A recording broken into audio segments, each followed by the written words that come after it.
Okay, well, hello everybody. Welcome to this live event for the Kindle Flash Sale. My name is Mitch Weisburgh. I'm coming to you from New York, so it's morning. In here in New York, and Jacqueline's coming from Switzerland, where it's afternoon, and Lisa's coming from California, where it's early in the morning. And so, probably the best way to start is for each of us to introduce ourselves. So, I don't know, Lisa, why don't you? I mean, who knows? But Lisa, why don't you go first? Sure. Mitch and Jacqueline, such an honor to be on this panel with you, and thank you for getting things kicked off. As he mentioned, it's very early in the morning here in California, so I'm dusting off some cobwebs. But from a background perspective, I worked in corporate America for 18 years. I studied engineering at the University of Michigan, had a pretty traditional career. But then I just had this nagging problem that I fell in love with that I just couldn't seem to solve within the confines of being an entrepreneur. And that was, I really felt called and pulled to address the problems of human trafficking in the world. And so, as a technologist, I'm really good at bringing innovation and influential leaders together to address big, hairy problems at scale. And I decided that that was the big, hairy problem I wanted to address. So I left corporate America with a friend of mine from Apple. We co-founded our AI startup back in 2017, focusing on making kids safer online and in real life. And as a result of that, we were able to change some of the footprint in the Apple phone. If you want to learn more about that, you can check out my TED Talk on that at my website, lisathie.com. And when he went back into Apple University to teach male allyship for women in STEM, he asked me to write this book, which is my first entree into authorship in my 40s. So I'm here because I wrote Go, Reboot Your Career in 90 Days. I wanted to make sure as AI was coming into the workplace, and since I've been a management consultant in this area for some of the biggest companies and some pretty innovative startups, I've seen this coming for a while. People knew what to do when we started to feel threatened for our future of work. So very happy to be here. Wow, wow. Well, thank you. And Jacqueline, why don't you go next? Thank you so much for being here, and thanks for the invitation. I think it's really great, our three books together. I actually looked at your two books before I just dive in. You, Mitch, mind shifting, stop your brain from sabotaging, and Lisa's Go, reboot your career, and together with mine, Fearless Mind. For me, they're real a toolkit, the why, the how, and the what next of reinventing yourself. So I thought it can't be a coincidence that we three met today on this podcast. So who am I? I'm Dr. Jacqueline Kucera. I'm a social scientist, a data scientist. I studied law, and I've been working for over 20 years for the government, for the parliament. I have been in industry, in finance, also in my career. So as a data scientist, also I was programming like in my earlier career. And when I actually led the parliamentary library research and parliamentary data teams working directly for the members of parliament for the last 6 years, I came across naturally AI and the implementation of the new digital tools and so on. I've been always very technical, on board, always working for the highest hierarchies. So what led me to what I'm doing today is really this professional career when I transformed my teams from a non-digital, environment as a parliament, you can imagine, like just before COVID, it's been very paper-driven. So when I arrived like 6.5 years ago, I really had to digitize and digitalize the whole, staff and the tools, obviously, also. So when I spent, all these years at the front line and decision making, I got also this nagging, like 2.5 years ago, when I started writing my books last year. I published in the Fearless Mind and how your human brain beats AI, because it became very important to me that we do not lose ourselves as human beings, you know, and Yep. so we really have this human and machine relationship, which I found very important. And so I founded my own company, SOTRI, which stands for Source in Trust in AI. I also went back as a research fellow to the University of Tokyo in Japan for a couple of months. I just came back and I'm a research fellow also at the University of Lausanne now, researching really these problems on the field level, and will be publishing about also scientifically. But I'm on my fourth book now, but today it's about fearless mind and our relationship between machine and human being. Okay, and I'm Mitch Weisburgh, and I'm the author of the book for the Kindle Flash Sale, the Mind Shifting: Stop Your Brain from Sabotaging Your Happiness and Success. Unfortunately, I don't have the background that either Jacqueline or Lisa has. I haven't had their level of accomplishments, but I will say that one of the things that I'm doing now, which gives me great joy, is I started a cooking program for middle school students at our Hispanic Center. And so we talked to the Hispanic Center about things that they wanted to do, and they had nothing for middle school kids. So Wednesdays, today actually, from 5 to 8, we have 12 kids between 10 and 12 years old, and we're teaching them cooking. Tonight happens to be the graduation night for the second cohort, and the program has been so successful that the community center has hired a director to run the program. So I will stay as a volunteer, cleaning the dishes, talking to the kids, or whatever. But I no longer have to run the program. So anyhow, it is so much fun to be in a position where you're just interacting, you're cooking, you're eating, you're joking with three generations of people. We should be doing more of that as a society. And so anyhow, so that's all I'll say about my background. I will say that there's a QR code on the probably the top left of your screens. That's the QR code for the Kindle Flash Sale, and we'll be talking about that as well pretty soon. But let's just returning, let's say, to Jacqueline first. Maybe you can talk about why you wrote this book and who's the audience for your book, Fearless Mind. I think it became very evident for me that people believe that machines are far more faster, smarter, and they just will, dominate us. People believe that machines are more reliable than we human beings. So all this noise about AI, in particular when generative AI came across with the chatbots, with the large language models becoming very powerful, everyone can use them, very efficiently through talking to them. So that's why I was triggered to write this book, Fearless Mind, and telling people, that our human brain is far more intelligent. And, I wanted to make people realize that they don't have to be in competition with a machine. They're not going to win that competition, but they should actually re-center themselves and rediscover themselves as human beings.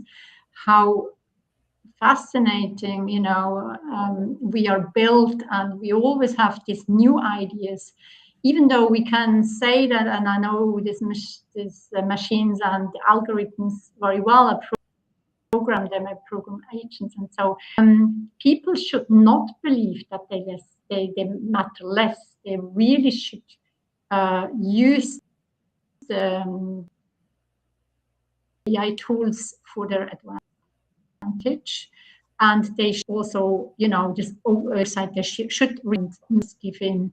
I think we have lots of challenges all about that. So my book really wants to tell the audience that remain, human, reconnect with your own clarity, be courageous, even if we are in a changing world.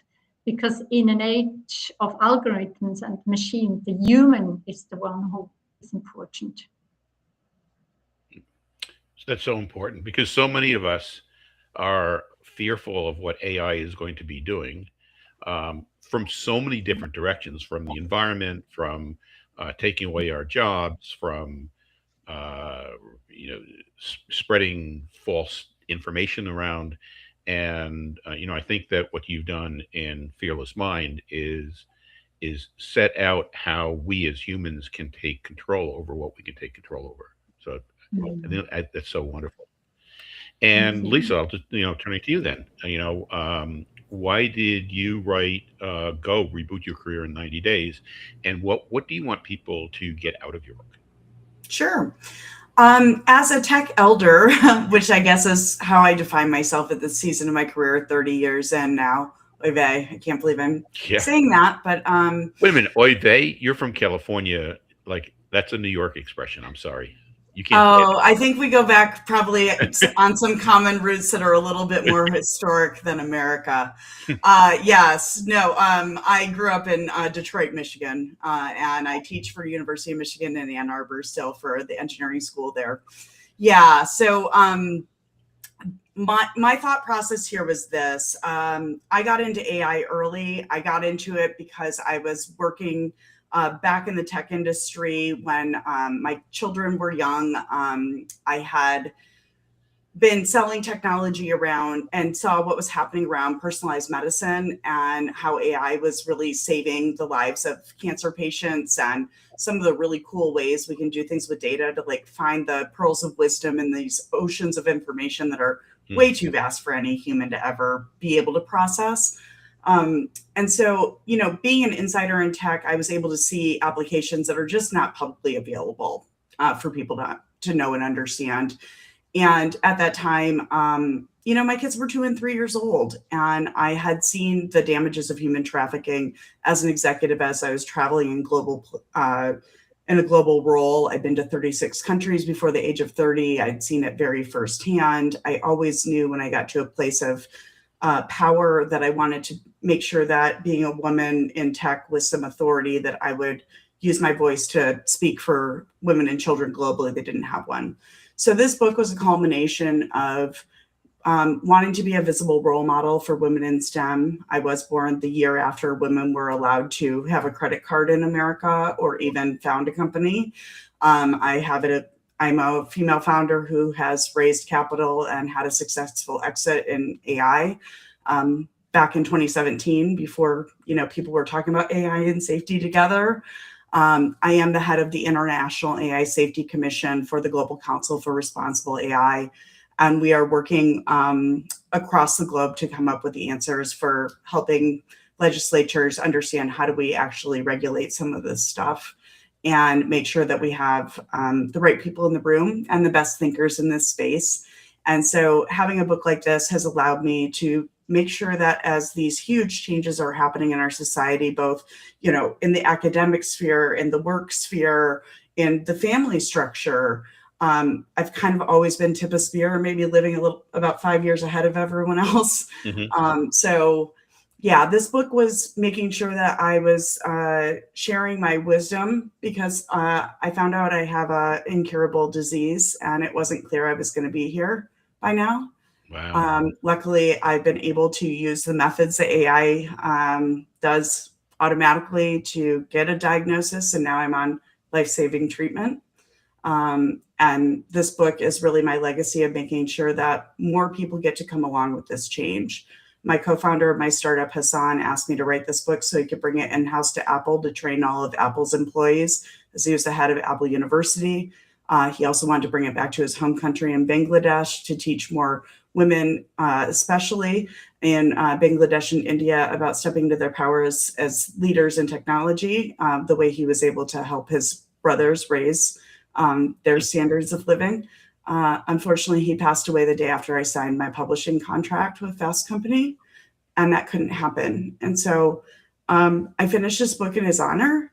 I wrote this with my children in mind to know how to share what I've learned being an insider in this space. And my hope and my dream is that more people read it and step into their power and their leadership and their agency in this transition. Because right now, there's no better way to take whatever you're great at, whatever problem you're obsessed with, and step into entrepreneurship, because that's going to be where wealth is generated in this next season. And as I was listening to you talk, and having read a lot of your book at this point, it just seems to me that you're also addressing that is people as individuals, as people. Like some of us have ADHD. Some of us have long COVID. Some of us have confront sexual harassment, and so it's the under it's it. A lot of the material in your book is about recognizing we don't have to be this idealized person to run a fulfilling life. We start with who we are, and whoever we are, we can have that kind of a life. I don't know, maybe you can expand on that a little bit. Yeah, I just feel like I've always felt a calling in my life to do something, a pull. Hmm. And no matter how much I try to drown it out, I seem to get pulled back in that direction. I may take a long detour from it, but I think we're all born with something we're uniquely gifted to do. And what I think this transition can do is free people up to really have the tools to actually do that and scale it. And I would have never believed this in a zillion years. I mean, literally 10 years ago, I was a 40-year-old mom who had mostly stayed home with her kids, to be honest with you, for the first couple of years. I took 10-month maternity leaves with both, and they're 16 months apart. So you can do the math. I wasn't working for a while. And if you were in Finland, you would have been paid for it. Absolutely, which is my maiden name. I am quarter Finnish, so darn it. Yeah, but you get the idea. I just saw how unjust all of this was, especially for maybe my age bracket. We graduated into the dot-com bust. Then we had 9/11 a couple years into our career. And then, the mortgage, we all bought houses finally, and then the mortgage crisis hit. Hmm. And then we're parenting through the pandemic with school-age kids. And it just kind of felt like we were getting all the headwinds. Right. But now, like, I see it as we're actually really uniquely qualified to lead through this. Like, we do this. Like, yeah, the world has changed a zillion times on us. We had an analog childhood and a digital adulthood, and we can be that bridge, and we can be that sage guide. And Hassan and I were the same age. He grew up on a chicken farm in Bangladesh. I grew up in an auto factory in Detroit, and but we came up through tech together ultimately. And who knew people like us could change the world? But if we can do it now, the next generation can change the big issues, the climate change, the things that matter. And that leads a little bit into like why I wrote my book, or I should say books, because the topic, the general topic, is mind shifting. And my second career was in education. I got into education technology because I felt technology had the power to transform education, so that education could propel every kid to having a great life. And we weren't doing that back in 2000, 2001, 2002. And it's like, well, we've got this technology. This could really, really make things happen. And lo and behold, like 15, 16 years later, I'm looking and I'm saying, we're no better at preparing kids for a great life than we were 15 years ago. So it can't be just the technology. And so I kind of sat back and I wrote myself into teaching a course to university students, a workshop on how successful people are successful.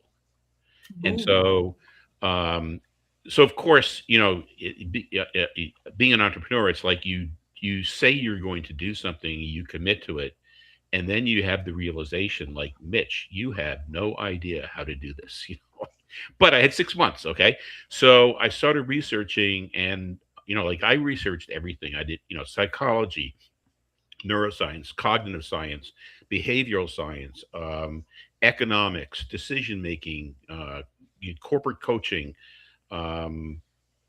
just looking for strings. And what dawned on me is that there's really, you could look at it from three different points of view. One is, how do successful people control their own brain so that they don't get into the fight flight.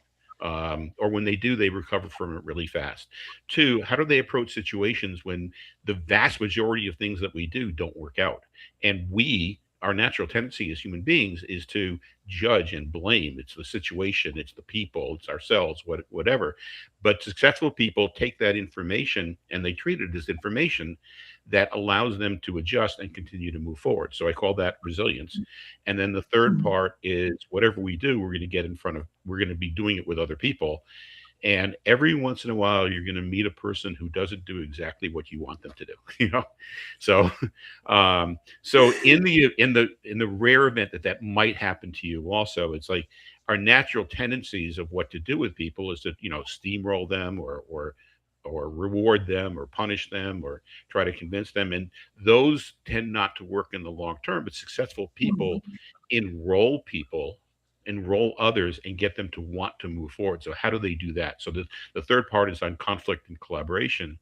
And it's conflict and collaboration because out of conflict very often comes a much higher level of collaboration than we would normally think about it. So it's how do you do conflict and collaboration? You And are so spot oh, on, oh, man.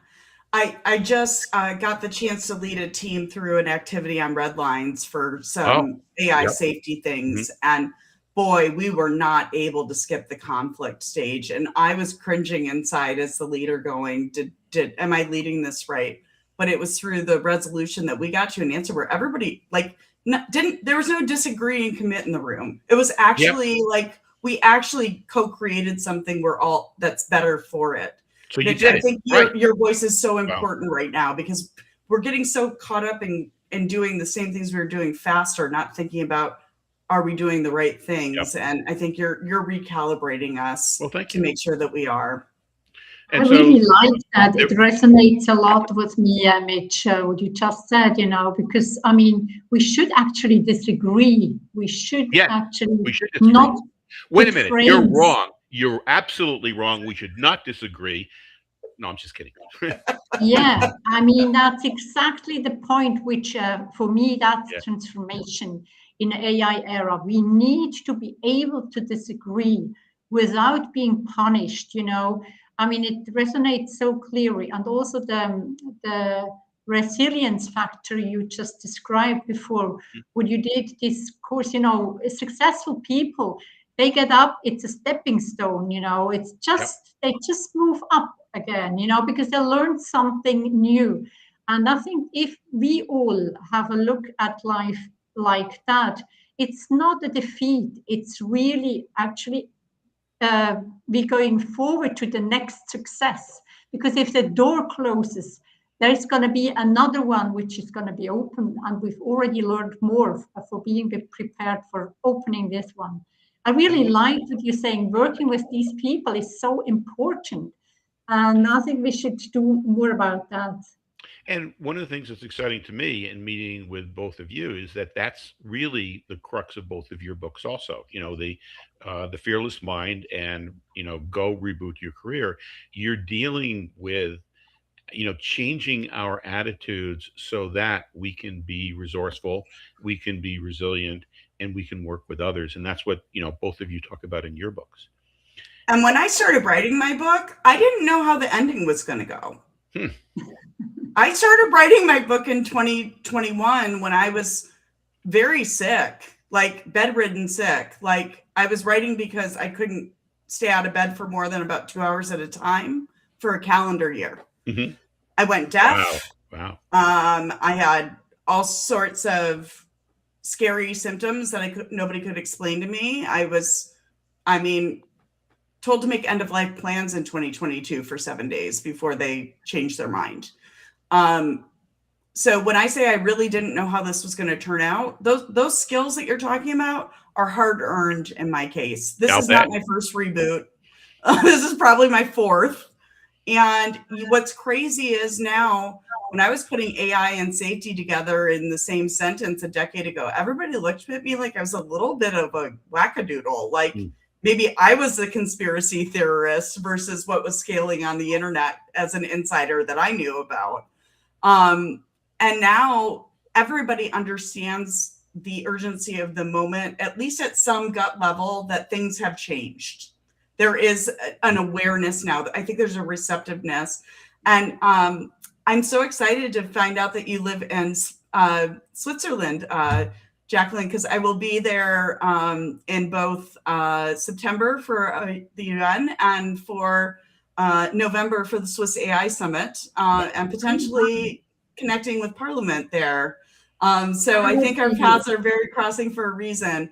And I think, Mitch, the reason that I think of this so globally is because I've had the chance to host the main stage of the World AI Festival in Cannes from 2022, 23, and 24. I've also hosted a podcast for 3 years professionally called Navigating Forward, and a web series interviewing founders in this space from my cohort of time for the last 4 years as well. So, you know, as somebody who's actually been deploying this stuff in the wild for a long time, I know a little bit about some of the corners for online safety, yes, you do, but also some of the corners for what the tech can and can't do.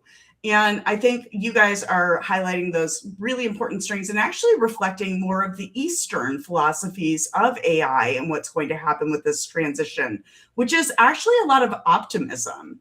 So I think in the West, we tend to hear a lot of the doom and gloom and what we're going to lose.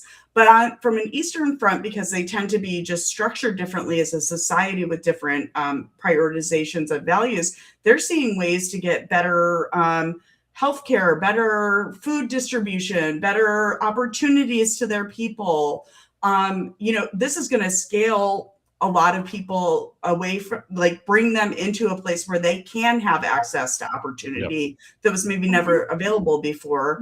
And I think, you know, that is not limited to people that are in one place or the other. As long as we are open-minded and thinking about our own selves, our values, our communities, where we want to be more uniquely human, like your example, Mitch, with starting your program, cooking, and, you know, how long have we been gathering around a fire, sharing food, and connecting as communities? That is as human as we get.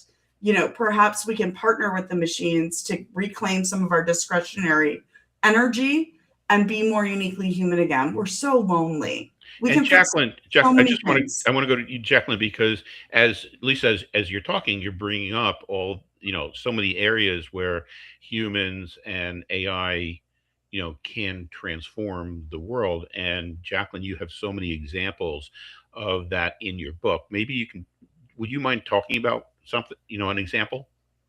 Yeah, I think very importantly, you know, it's so relevant that we as human beings, you know, we really come back, that we to ourselves, you know, this bridge human and machine, which just also over like different countries, parts of the world, you know, that's something which I really address also in my book, the cultural issue, the neuro scientific issues. There's so many different layers, you know. I just spent 2 months in Japan at the Tokyo University to research AI relationship of AI and the human beings. Now, I already put, actually last year when I published my book last year, I already put many of that in my book. And it's really very important to know that depending how we human beings actually think about the machine, you know, as a tool or as a part of our world, we actually might lose fear altogether. That's why I'm very positive about this relationship, human and machine. If we look at the Japanese culture, which I studied a lot, it's really nice to see, and also this over 30 interviews with C-level leaders from all different institutions and organizations. They were coherent in saying, like, we have like this a soft law approach, you know, an open approach, really to encourage the relationship between the human and the machine. And that's what I describe in my book. It's not about losing ourselves as humans and delegating everything to the machine. We actually can use it as an assistant, as a self-running agent, but would we have to assure that it's trustworthy, it's responsible. It has to be the human concepts inside to be useful for us as human beings. What it doesn't mean, there's so many literature about, that's one of the reasons I wrote my book, is a world without work. I mean, you, Lisa, mentioned it before also, Mitch. I mean, there's so many other things we can do. I mean, even cooking you do differently today than you would have done it 20 years ago, with getting ideas, or chatting on chatbots and so on. So we're connecting differently. We just should be very importantly aware of the accountability part and the responsible part when we're developing such tools. And so this human side, I want to get people back really to feel themselves again, who are we? Because we can lose ourselves together only, having a relationship with the machine. But we actually could use it differently, strengthen, where we really have repetitive tasks or big analysis. And yes, it's also true that in Japan, they have their first AI scientist, he innovates, and they roll out to a very big program where many scientific analysis and innovation can take place through calculations of AI agents. However, that's not what we humans should do. We should, base, check, and see at the end, define ourselves. What do we need? What do we want? And really decide ourselves in which direction and how we use these tools. And that's what I want with my fearless mind in my book. And those are really 3 questions, Lisa, you have in your book also, right? It's funny. Yeah, I was just about to say, it's surprising that we're meeting today because it feels like we co-created our manuals. What I felt like, at least for me, and maybe it's just a temperament thing, I am a bit on the type A side, being an entrepreneur by background. I'm on my 3rd AI startup now, and I'm on the board of 4 private AI companies. So this is the world I've kind of been in for a while now. Is by the time I realize I need a change, I'm usually so burned out I can barely see straight. So I tried to, when I knew I had to reset and do this again for myself, I started writing because that's what I do to process my feelings. And I also felt like, there's nothing worse than people that whitewash how hard it was to do it by writing it after it's all over and they forget what it was really like going through it. And so my book is set up almost like a recipe you'd find online. Like if you want to read all the origin stories of all the ingredients in this amazing recipe that in 90 days you can get clarity on where you want to be and where you are today and how you're going to bridge that. You can read the origin story in the first 10 chapters. If you just want to make a great meal that night and you don't have any energy left and you just want to be told what to do, that's chapter 11 through 14. And I will tell you exactly what to do for the next 90 days to be able to get to that place. And then the last half of the book is how to kill it as a business owner and an entrepreneur. I've been doing this for a long time now. And I wanted to make sure that you didn't have to afford me as a coach like Amazon Innovation Lab out of Boston hires me to do. I want to make sure it's accessible to everybody that wants to be especially my community. The disabled community is the 3rd largest user of technology. They are so technology forward because it's out of necessity. Think about the opportunities for people with disabilities to be able to kill it in this new era of leading in the age of AI. think about women who maybe didn't have a voice at the table because they didn't even know where the table was. Now they can not only build their own table, but change the conversation. There are so many disruptive trends that are happening right now that people can latch onto that I think are really going to make, that vision that I see, which is, JFK's vision of when waters rise, all boats float. Yep. And Really like that. Yeah, I just would like to join because what I've seen in Japan is a concrete example. People who couldn't go out of their rooms, because oh, of yes. disabilities. They actually were serving in a restaurant with with a robot. They were actually in the face of the robot. You could see their face, and they were talking to you, asking what you would like to order, and they actually were running around as robots. So they were paid for these hours, which I think that's one of the nicest examples, for getting people to work who wouldn't be able to work otherwise. Great example. That's beautiful. I started my career forecasting the cellular market in the early 2000s, and we always bought data about what Japan was doing because they're always like the leaders in tech of what's possible. So what a beautiful example. I hadn't heard that yet. Thank you for sharing like the most beautiful example of that. I never even dawned on me. How cool. That is cool.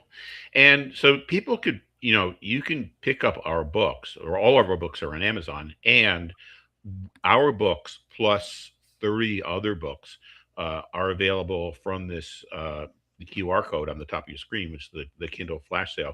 That's where 30 to 40, I guess 34 independent authors have gathered together to help each other support each other's books, which is what we're doing here in this live event. So maybe we can just switch a little bit. Like Lisa, why did you what did you put your book up on the Kindle Flash Sale? Yeah, I put my book up on the Kindle Flash Sale, I think a little bit because of my origin story. I don't really love doing business to consumer sales. I don't know how to be hip and cool and relevant and break through all the noise of the internet. I wrote this book to be like a business to business sale so that people didn't have to pay their own money to know how to stay relevant in the workplace. I wanted their employers to do it. So I wanted to make sure that anybody that is like maybe even thinking about, maybe I'm not ready to change yet, but I know I'm going to be ready in 6 months. Like I'm going to just make it through the holidays and then I'm going to have my big moment, or like wherever people's mindset are at. I want to make sure they can buy this, they can tuck it away from when they're ready for it, but they can have me in their ear as a cheerleader when they are ready to make that change. And I also hope that you're willing to let me ask you one question, Mitch, because this would really benefit me. You can answer it if you want to now or later. You're the host. But I'm at a place where I'm really about to be much more of a household name than I'm comfortable being.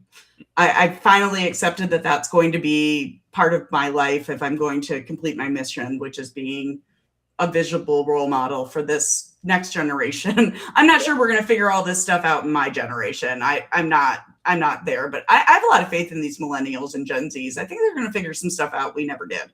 And so, if I want to be that, see it to be I gotta be seen. How do you suggest for people like me that are never wanted, I wanted to be the scientist in the lab doing the breakthroughs. Like I'm the Jane Goodall character out of the Avengers. I'm not a Black Widow. I don't want that. How do you suggest for people like us, like this fear of success and like what to do about it? Because it does come with a lot of attention that maybe is. Yeah. So one of the aspects of being human is we all have this part of our brains which psychiatrists call our part X. And the part X is a survival part of the brain that's designed to protect us from danger. And protecting us from danger means that anything that could have a risk, it starts criticizing you to prevent you from doing it. So as you're feeling like, oh my gosh, I don't, like if I do this, I'm gonna, this is what's gonna happen. To understand that that's not true. It's not false either, but it's not the truth. It is your part X trying to stop you from doing something that could have tremendous benefit, but could have some risk also. And when you realize that this is just my part X, and yes, it's telling me to be careful, but it should be a warning. It shouldn't be the boss. And so, okay, I have this warning to watch out, but you know something, part X, you did your job. Now I'm going to do what I really want to do, and I'm grounded, and I'm going to move forward. Then you can overcome it. And that's Thank you. exactly That's a what beautiful my answer. that's beautiful. And I would like to join in that because my 27 chapters, they go through that part, they go through that consciousness. And each chapter has questions for reflections at the end. And they go exactly through all these feelings, emotions. So that's really something, that's a book. You don't have to read it through. You can really dive in each chapter, and it's talking about all the feelings we have, and we shouldn't interpret them just as flight and fight mode, and not as he called it, the space Yep. X. we should Yep. we should be very conscious what's going on neuroscientifically in our brains today, because we have so much knowledge today, so everyone actually can really go and deeper inside and reflect on these questions and get out of it and organize their lives differently. I would like to say something more, Lisa, to what you just said. We should actually change and be like role models for next generations. We won't be able to have all the same kind of structures of organizations, institutions, and being employed all 100% full time. We're going to work differently. That's, I think, one of the steps we could imagine. That's why I stepped out of my role of the Parliament Library head, and I went and started my own company, 1.5 years ago.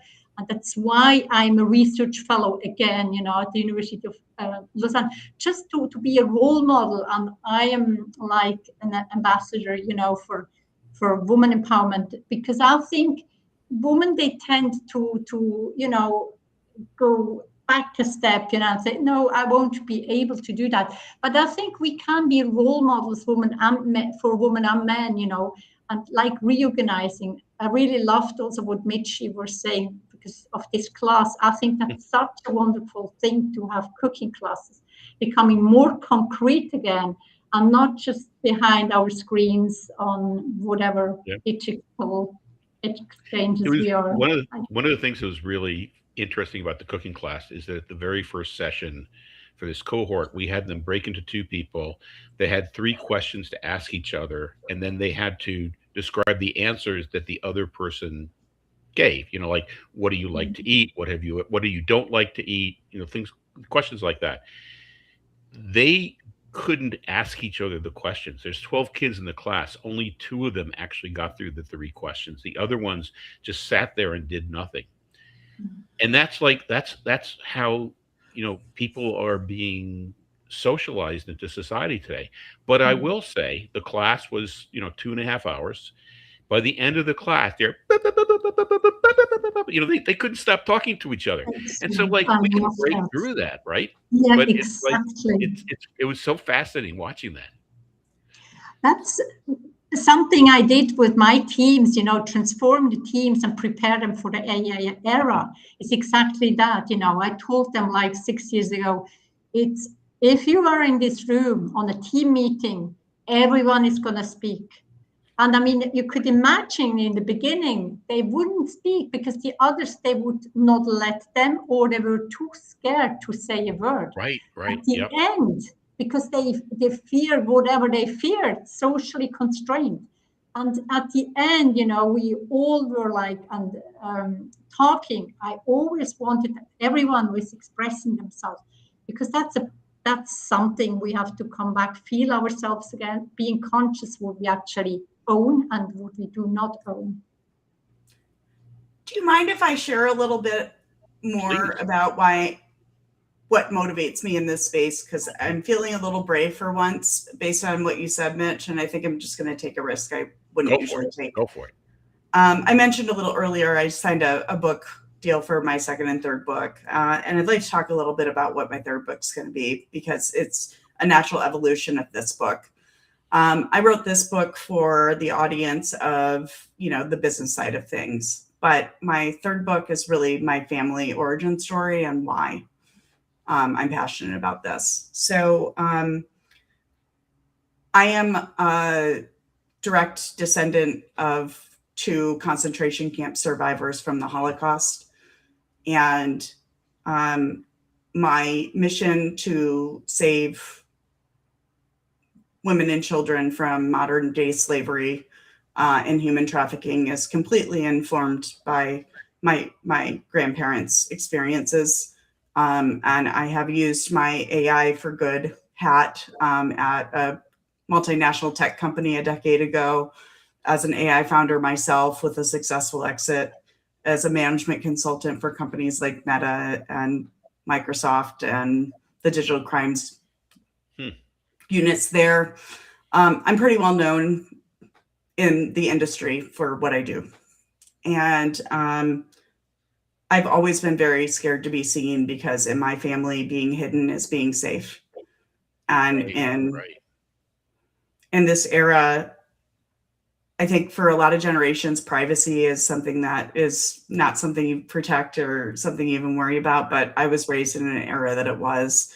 And being in this bridge generation, I think it's important that people see people being brave with this technology, people being willing to be seen. I think, there is so much mis and disinformation out there in the world. It's really hard for people to recognize truth and fiction and those delineations. And I think as authors, we have a really important role to play. I think a lot of the reasons in the West we all are fearful of AI is because of screenplays that were written 50 years ago. Right. My co-founder at my healthcare AI startup hadn't seen The Terminator. I made her watch it with me. She's young enough to be my daughter, right, in her 30s. And so, and when I rewatched it this weekend, it was set in 2029. Was the Oh super my gosh, future? I had no idea.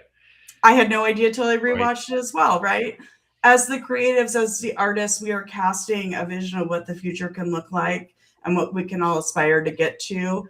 And I think that this is a beautiful way you can see, like in these Kindle Flash sales and things like that, like we can build any kind of world we want to. We just have to be able to start taking the right steps there. And I'm a firm believer in, power is earned, like when you have success, it's undeniable success. I don't think anybody says Kim Kardashian doesn't know how to run a business. You might disagree with whether her business was, easy to do or not, but she certainly knows how to make money. And I think AI is really going to be that enabler for people that have that vision. Maybe you're like the best finance person in the world and you want to solve a problem in your industry.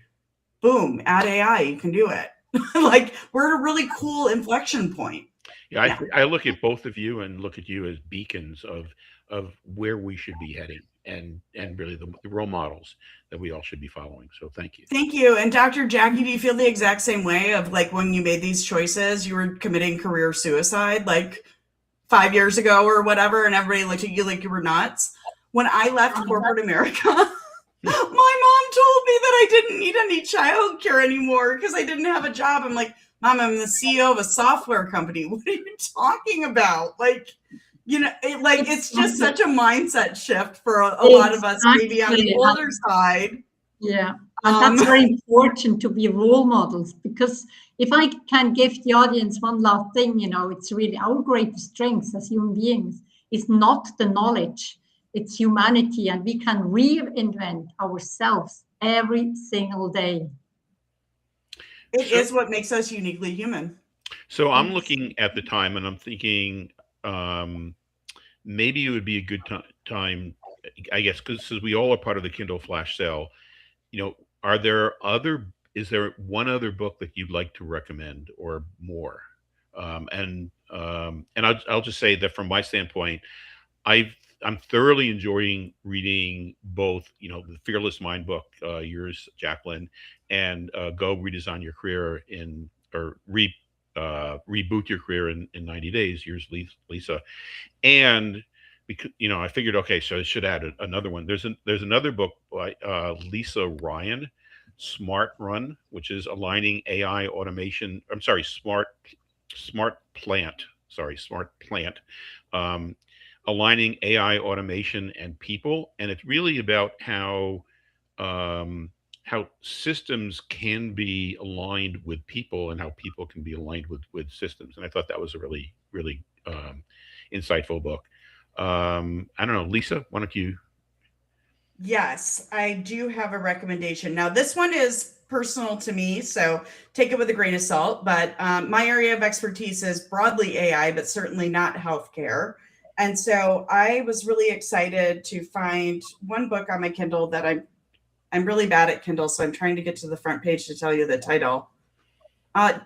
Dr. Jackie, do you mind giving me some airtime to get to the Okay, right place? and on the Kindle, isn't there like an arrow on the top left that takes you automatically to the beginning or not?